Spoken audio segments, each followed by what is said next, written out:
Welcome back to AM Northwest. If we want to stay healthy and active as we age, hip and hamstring mobility is super important. Here to share more, we welcome back our health and fitness expert, Beth Oliver. Hi, Beth. Good morning, Tammy. This is, I have very tight hips.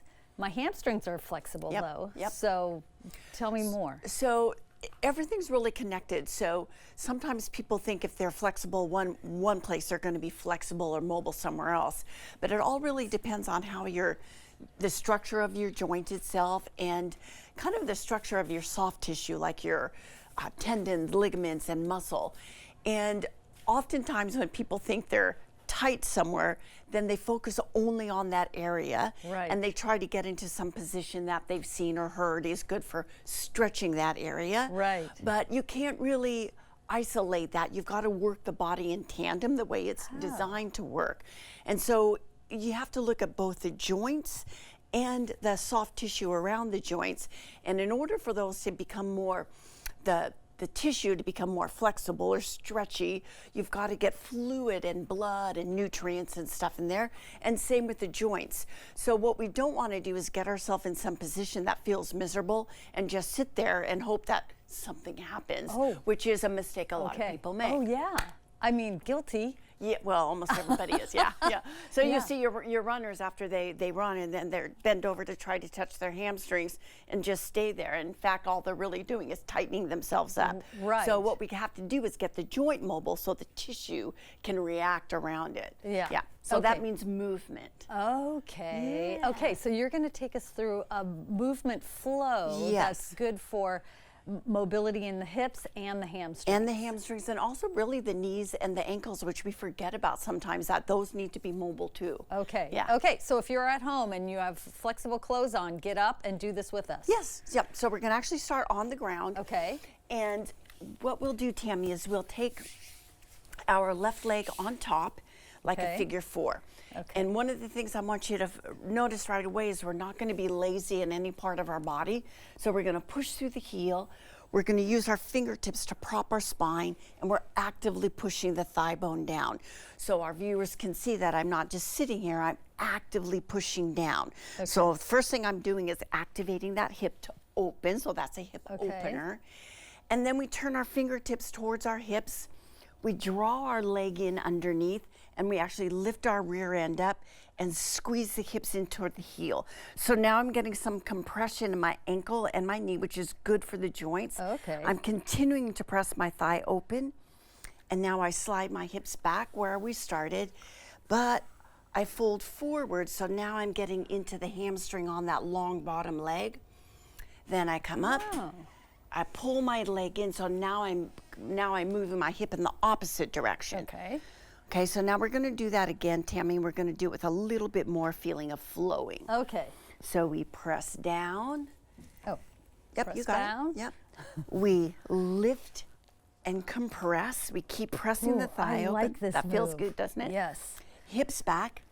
Push through the heel. Fold forward. Yes, and then hug knee towards chest. And then we're going to go ahead and do that just one more time.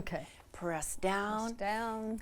And you can do this as many times as you want. If you're doing like a movement prep before you go for a long hike or run, you might do this 5 or 6 times. And then we hug in. Oh, that feels so good. I have a new favorite move. I know.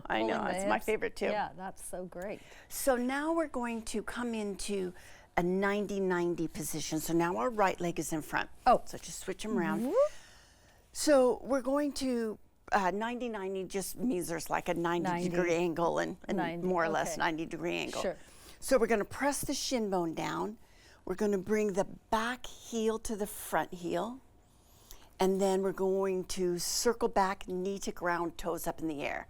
So you're actually doing well, considering that you said your hips are tight. This hip in particular, this hip is really tight. So what we're doing is we're turning out and we're turning in. So we're getting the joint to move in all the directions. Now, some people may find that they can do this hands-free, and I see that a lot on internet things. But if you start playing with that and then your move gets really small, I prefer you do the move really big and just work towards hands-free over time. Now, slide onto your forearm. Perfect. Press forward through your heel, lengthening the hamstring. Yes, and then bend your knee, pull back. And as soon as you've gone as far as you think you can, muscle it back a little bit more. So really, yeah, good, Tam. And then push through the heel. So that's the hamstring, and then that's the hip flexor. Oh, that feels great. Right, so you're moving in your natural range of motion, but you are muscling into it a little bit. You're really kind of working as far back as you can. We'll do 2 more. I like to do 5. Oh, 5. I don't know why, I just feels like the right amount. That's a good number. 1 more. Oh, this feels good, but it's also hard. This is my tight hip. Yeah, and then come around, lace underneath, and I want you to notice from the side, I'm not allowing myself to kind of roll back on my bum. Okay. I'm right on top of my sitting bones, which are exactly what they sound like. Okay. So then we press forward into the hamstring. Now you're pretty mobile in your hamstrings, but some of our viewers wouldn't be able to get their leg up that high without crunching back here. Okay. So it doesn't matter how high, you are trying to get it long and straight. Okay. And we'll do 2 more. Yep. Excellent. Great. From here, we simply shift onto the front foot, and we send this, send this back leg back a little bit. Okay. Oh, with the knee down. Oh, with the knee down, right? Okay. So now we'll take our fingertips to the floor, lift to the hips. Your legs will probably get straight, and then soften the knee back down. So now we've got the back hip flexor stretching. We've got compression in the joints, and we're getting into the hamstring and the hip.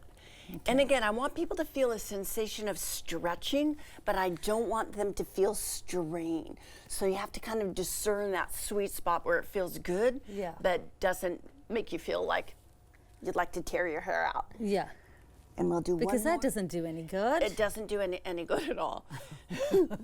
And in fact, you send your body a little message to contract and tighten up, so you end up doing the opposite thing. Oh, interesting. Yes, now we can lift up, and now we've got a little bit more time to hold in that deep stretch.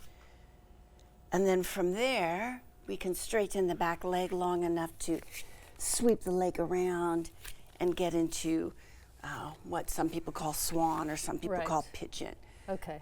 So we've done a lot of movement before we get into these postures that we might hold a little bit longer. Okay, because this is the stretch when I'm feeling really tight hips. This one I try to get into, but then I just hold it forever. But that doesn't do well, a little bit of movement first, you'll get more benefit from it because the tissue will be hydrated. So when you're moving, it's like you know when you have your hose in the garden and you squeeze it, and then when you let go, all the water kind of gushes out. That's kind of what you do with your body. You want to use that compression and then open it up, and that moves fluid through your body. So blood, lymphatic fluid, all that stuff, which is what you need to hydrate your body and keep the tissue soft and flexible. Right, and I think people think strength and flexibility is important, but mobility is even more important because that's what's going to keep you moving through life. Moving, right. So mobility is going to be how well the joints can articulate. Right. So if your hamstring's really flexible and you can kick your leg up to here, but you can't move your body through space and get up and down from the ground, not going to do you a lot of good. Exactly. Yeah, unless you're a rockhead, maybe. Okay, so this is a great flow. We're going to have this sequence on our website at katu.com. And thank you, Beth. You're welcome. This was really fun. Yeah, I want to do the other side now in the commercial break. Sure, let's do Okay, it. we'll be right back with more AM Northwest. Stay right there.